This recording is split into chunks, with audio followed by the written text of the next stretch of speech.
Bom, eu vou apresentar aí então o- os pontos principais da dissertação, essa etapa de defesa.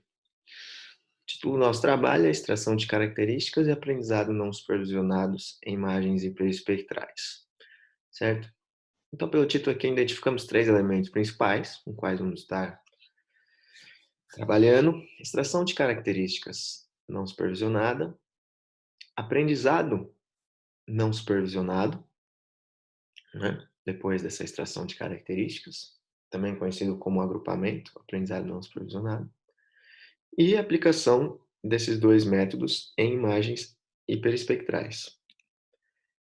Então, para introduzir o trabalho, vamos contextualizar primeiro, começando pelo entendimento do que são as imagens hiperespectrais.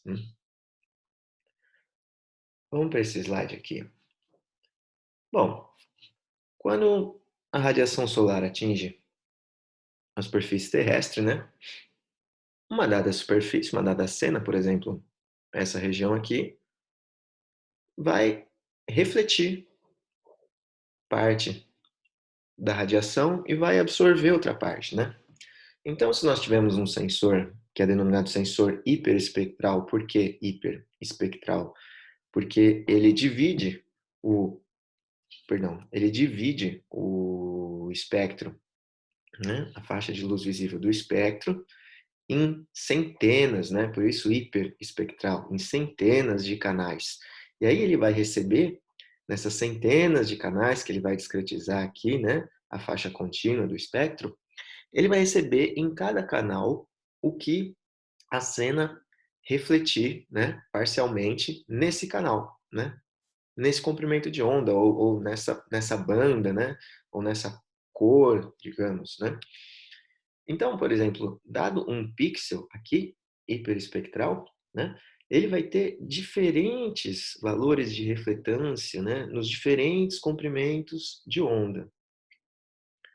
Então, por exemplo, se o meu sensor hiperespectral tiver 200 canais, vamos supor, então aqui teremos 200 canais, né, dividindo o, os comprimentos de onda, e aqui diferentes valores de refletância, né?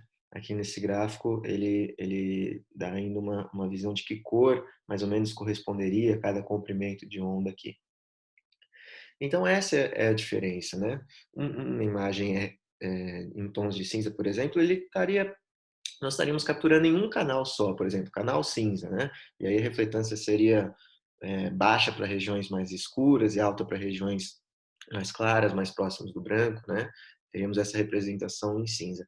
Agora, a imagem hiperespectral é uma composição de camadas da mesma cena, porém cada camada, né, cada uma dessas imagens aqui, estaria representando a refletância na banda específica. Então, por exemplo, essa imagem aqui corresponderia à refletância da cena na banda 11, essa na banda 120, na banda 58, né? Mas dizem respeito à mesma cena, que pode ser representado na forma em tons de cinza ou RGB, na fusão de refletância de três canais, ou podemos ter a representação hiperespectral e aí podemos visualizar as bandas individuais, correto? E note como são discrepantes as refletâncias, né?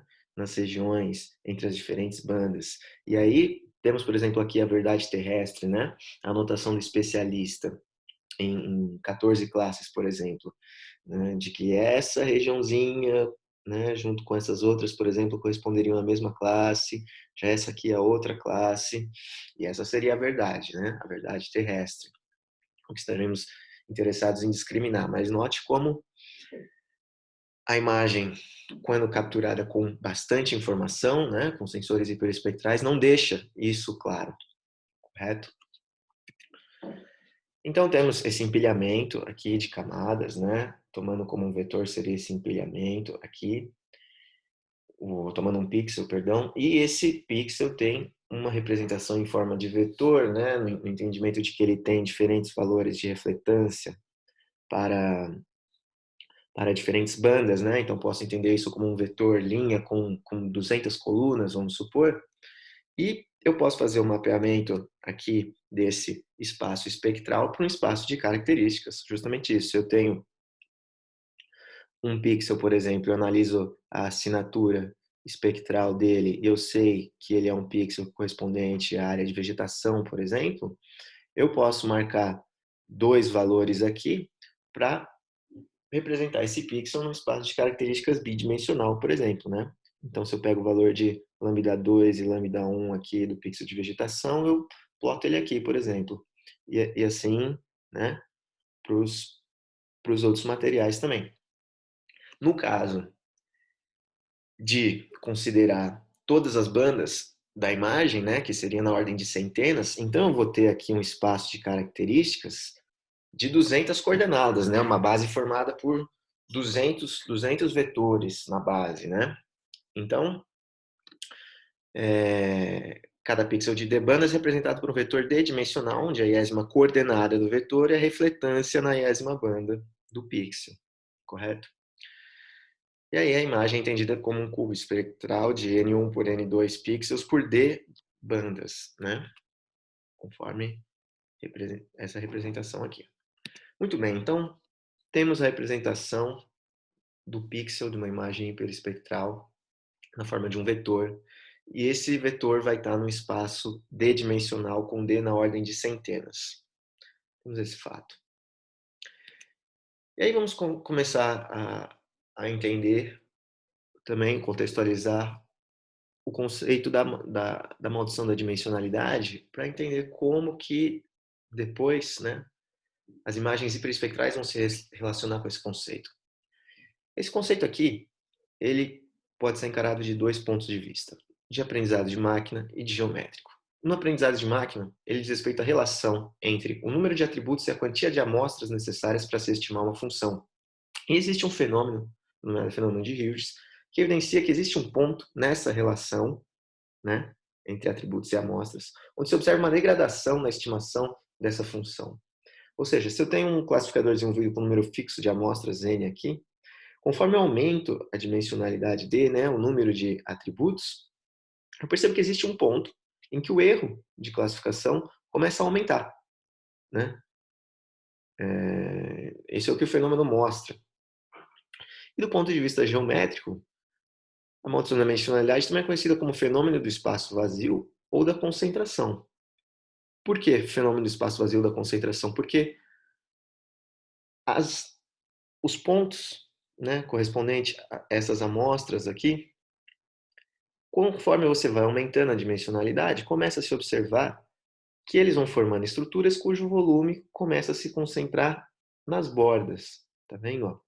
Aqui, ó, nas bordas. Né?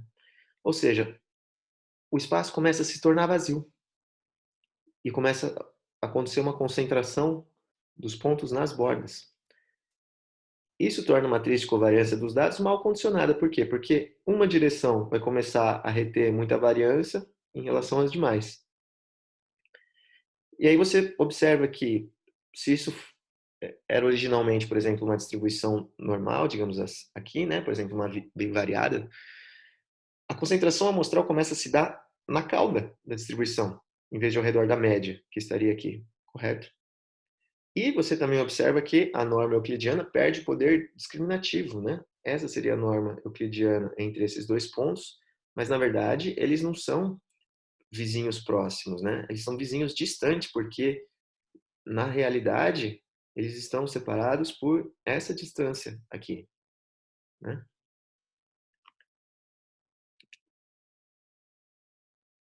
E aí, como consequência da maldição da dimensionalidade, temos que métodos de aprendizado não supervisionado, o aprendizado não supervisionado, também conhecido como agrupamento, pode ser comprometido. Por quê? O Caminhos, por exemplo, ele usa a distância euclidiana no seu cálculo, e nós vimos que ela falha. Usa os vizinhos mais próximos na definição dos grupos, e vimos que falha também. O GMM, ele assume distribuições normais usuais para modelar os grupos, o que vimos que tem problemas também. Assume não correlação, assume independência, que vimos que com uma matriz de covariância mal condicionada isso não ocorre. Então temos esse problema. Entretanto, tem uma outra propriedade da maldição da dimensionalidade também, de que os dados podem sim ser projetados para menores dimensões, sem perder separabilidade, com manutenção da variância, e além disso as projeções formam distribuições normais. Portanto, uma redução de dimensionalidade pode ser benéfica para a posterior aplicação desses métodos, né? nós vamos ver outras propriedades também, posteriormente, que beneficiam, né, o uso de redução de dimensionalidade para esses métodos aqui, que no espaço de dimensão alta teriam problemas, certo? Então, imagens hiperespectrais possuem centenas de bandas. Consequentemente, transições suaves, tanto no domínio espectral quanto no espacial, porque essas imagens têm a característica de serem espacialmente grandes também, né? Então, com centenas de bandas, você tem transições suaves, consequentemente, nesses domínios. A vantagem dessas transições suaves é detectar diferenças sutis, né? E beneficiar aplicações de precisão. Porém, né, com essas transições suaves, a matriz de covariância também se torna mal condicionada. Isso aumenta a variação intraclasse, diminui a variação interclasse. Então é razoável se perguntar se as imagens hiperespectrais não sofrem do problema de maldição de dimensionalidade também, né? E, além disso, como há evidências de substâncias sutis, por serem sutis, é esperado que tenham poucas amostras, né, representativas dessas substâncias. E esse fato faz com que essas substâncias não podem ser caracterizadas com precisão por métodos limitados a estatísticas de segunda ordem, como, por exemplo, o principal componente de análise, o PCA.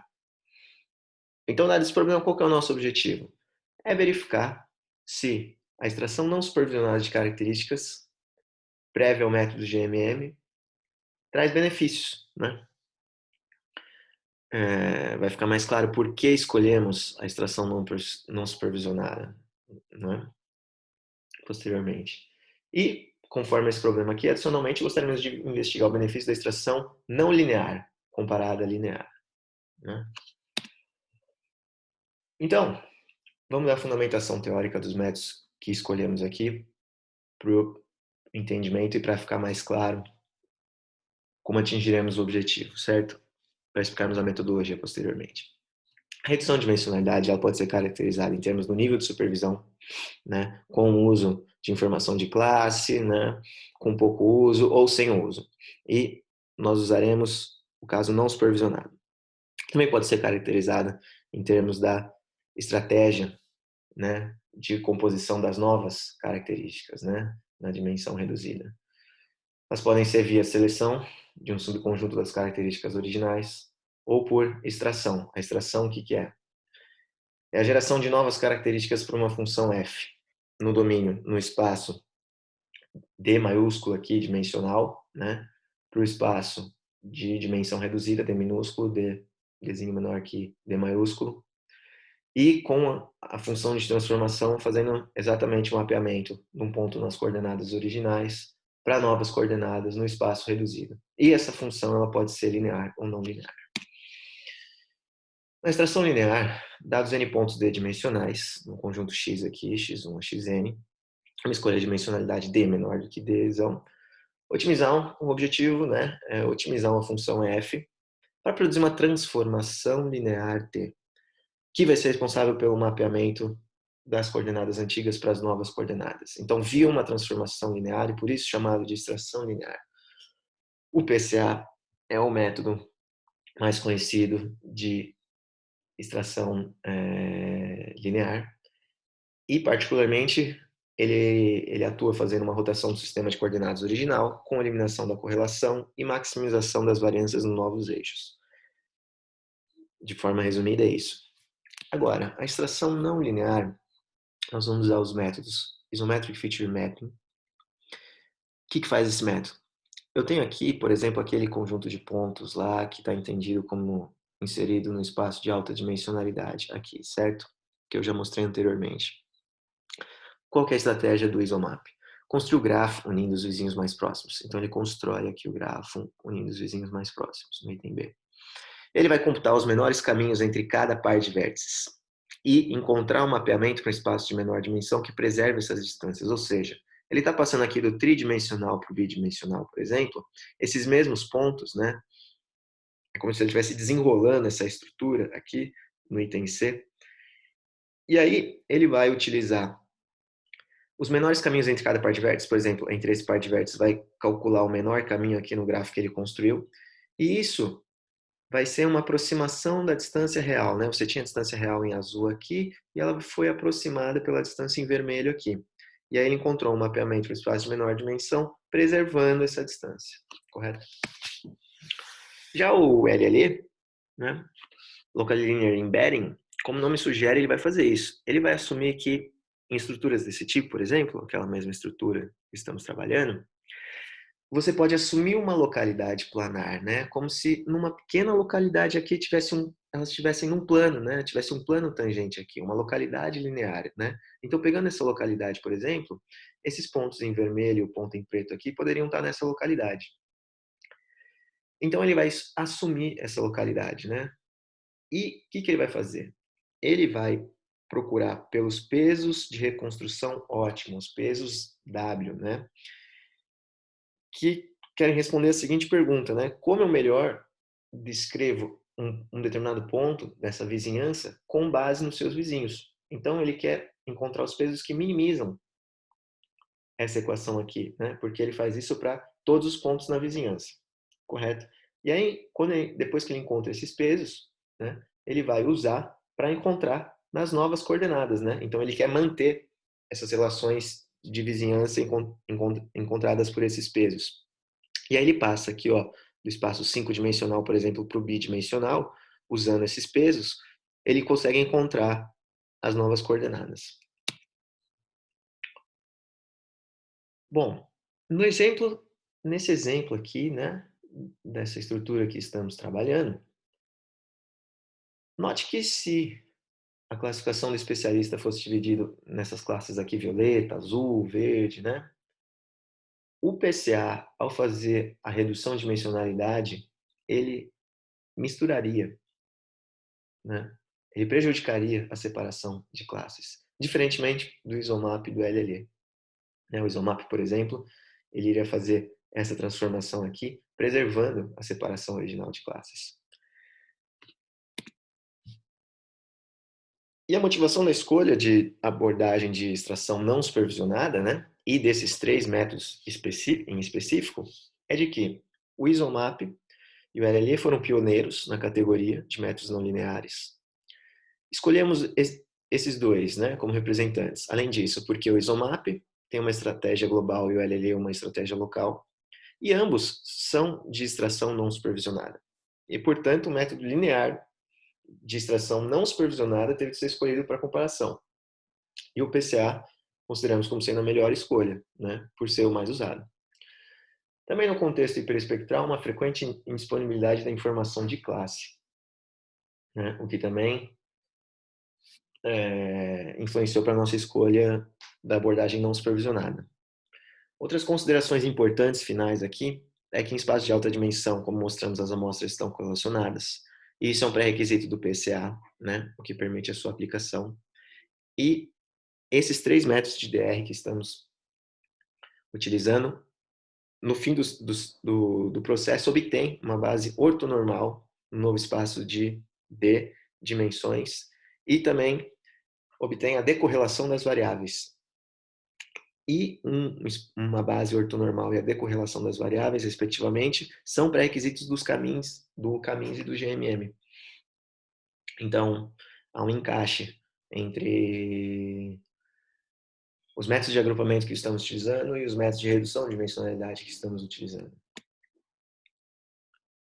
Bom, no caso do rolo suíço, que é essa estrutura exemplo que estamos utilizando até agora, visualmente é intuitivo enxergar que a dimensionalidade intrínseca dele era igual a 2 e que quando ele estava imerso num espaço de dimensão maior, igual a 3, ele teve a sua forma distorcida, correto? Porém, dado uma estrutura qualquer, num espaço de dimensão qualquer, ainda é um problema em investigação, a descoberta da dimensionalidade intrínseca dessa estrutura, né? E ela é necessária para que possamos reduzir a dimensionalidade no nosso problema para um valor que seja condizente, correto? Então, existem diversos tipos de estratégia para resolver esse problema. As estratégias empíricas são as mais básicas. A mais básica dentre elas é a busca exaustiva, né? Onde você testa a acurácia em função da dimensionalidade alvo e faz uma um teste exaustivo aqui da dimensão alvo e você adota a dimensão onde teve uma estabilização na acurácia, por exemplo, no valor 10 aqui. Ou você também existe uma outra abordagem usual, que é a razão da soma dos maiores autovalores da matriz de redução específica do seu método sobre a soma de todos os autovalores, ou seja, essa razão aqui. E aí você procura os D primeiros autovalores, cuja razão seja maior que um valor que você escolhe nesse intervalo aqui, perdão, usualmente 95%, né? Caso você queira ser mais rigoroso. Isso é entendido como uma porcentagem retida da variância total, onde D é um número de dimensões mínimo suficiente para a projeção, correto? E o valor de corte dessa razão aqui, esse valor aqui, ele tem relação com o ponto de inflexão do gráfico alto-valor, ou seja, a variância sobre o alto-vetor, conforme indicado aqui nesse gráfico. Bom, foi dada a fundamentação sobre redução de dimensionalidade. Sabemos que após a redução será aplicado um agrupamento. Agora vamos dar uma ideia geral da distinção entre as diferentes métricas de avaliação de agrupamento que adotamos. A capa, por exemplo, ela utiliza a matriz de confusão. Ela pressupõe que existe uma correspondência semântica entre os rótulos das classes dos especialistas e dos grupos que o algoritmo de agrupamento encontra. Então, na diagonal dessa matriz de confusão, né, vão estar a quantidade de elementos da classe I pertencentes ao grupo I. Né, como ele assume o pareamento de rótulos, então na diagonal vão estar o número de acertos. Então, em resumo aqui, ele considera o número de acertos subtraindo o número de erros. Né? Então, ele vai ter o índice vai assumir um valor maior para melhores agrupamentos. Todos os índices que trabalhamos, eles têm essa propriedade, essa mesma propriedade. Já a entropia pureza, como o nome sugere, vai detectar o quão puro são os grupos em relação à seguinte ideia, né? Se um grupo possui muitos pontos que, na verdade, pertenciam à mesma classe, correto? Então, você tem a probabilidade de um ponto, perdão, do grupo J pertencer à classe I, né? E ele vai usar essa probabilidade, correto? Para calcular o quão puro é esse grupo. E a entropia vai seguir a mesma ideia também, né? Ele vai ver o quão heterogêneo é o grupo e, consequentemente, o agrupamento. Já os índices de Rand e de Jacquard, eles vão usar a ideia de que um par de pontos ele pode ser unicamente rotulado como uma dessas quatro categorias, né? Sendo que SSDD é uma categoria de concordância, né? Entre agrupamento e rotulação prévia. Então, o R, por exemplo, vai considerar a concordância no seu numerador, ou seja, com maior seja a concordância, maior é o valor do índice, e o J também, porém, não considerando a concordância se os pontos no par pertencem a grupos distintos e a classes distintas, né? Muito bem, então agora temos as ideias gerais dos métodos de redução adotados, né? Temos a ideia do objetivo, é claro, e uma melhor justificativa para tal. Temos as ideias de como os métodos de agrupamento funcionam. Então, vou explicar agora o que fizemos, correto? Lembrando que o objetivo é, em imagens hiperespectrais, verificar o benefício da extração não supervisionada de características prévia ao método GMM. Então, trabalharemos com 7 imagens e para cada imagem, o que fizemos foi o seguinte. Você aplica a extração não supervisionada de características, né? E também considera a imagem original, não aplicando. Executa o método de agrupamento em cada uma dessas 4 representações. E avalia o agrupamento executado pelos diferentes índices. Com essa avaliação, utilizando esses métodos estatísticos, né, que eu vou explicar, você vai ver se a extração melhorou o desempenho, né, de forma geral, do agrupamento ou não, correto? E mais, você vai ver também se a extração não linear foi superior à linear, para estudar aquele problema que eu expliquei, correto? Então, para 7 imagens que utilizamos, por exemplo, para a imagem Botsuana, aqui estão os 4, né, as 4 abordagens de redução e de não redução. E aqui os valores obtidos por cada medida de avaliação de agrupamento. Observando essa tabela, note como é difícil assim, né, de forma direta, sem um método matemático mais rigoroso e adequado, identificar se quem foi superior, né, foi significativamente superior, né?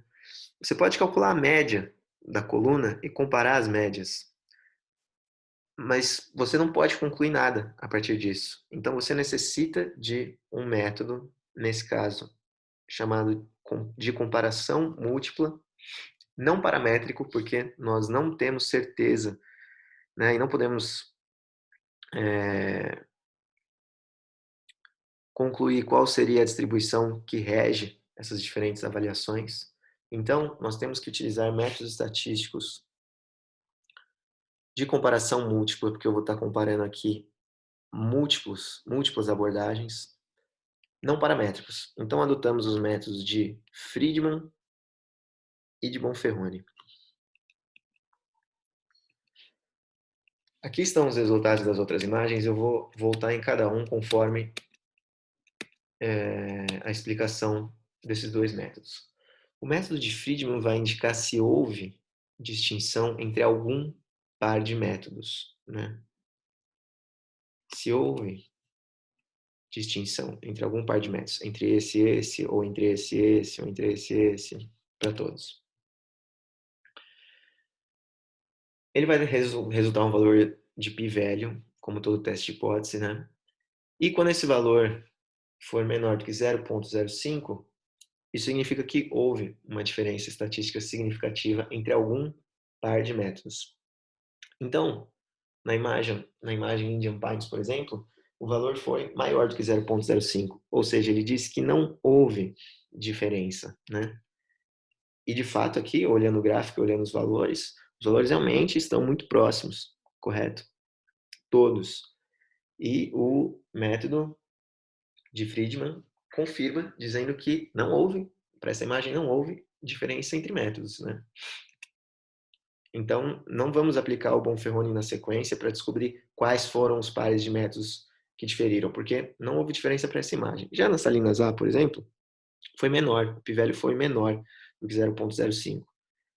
Então, houve distinção entre algum par, e aí aplicando o teste de Bonferroni, descobrimos que a diferença se deu entre o PCA e a não aplicação de redução, e o PCA e o LLE. Vamos voltar aqui nos valores do Salinas A para entender. Observe como, de fato, o PCA, linha vermelha, está distante da não aplicação de redução e também está mais distante, né, do LLE aqui. E você vê que o PCA teve uma média maior, né, e na curva aqui ele está majoritariamente acima, correto? Acho que só para pureza aqui que ele perde, né, do LLE. Então, o método indicou que o PCA foi significativamente melhor do que a não aplicação de DR e o LLE para essa imagem, né? Então, para Indian Pines, observamos que a não aplicação equivale à aplicação, então a redução não gerou benefício aqui para essa imagem. Já para o Salinas A, podemos concluir que o PCA gerou benefício em relação à não aplicação da redução. Não podemos dizer nada em relação a linear contra não linear, porque não teve distinção entre PCA e isomap, por exemplo. E o isomap também foi melhor do que a não redução, porém não foi uma diferença não significativa. Então, o que podemos concluir é que o PCA foi melhor do que a não aplicação, né? Ou seja, que algum método de redução aí foi benéfico.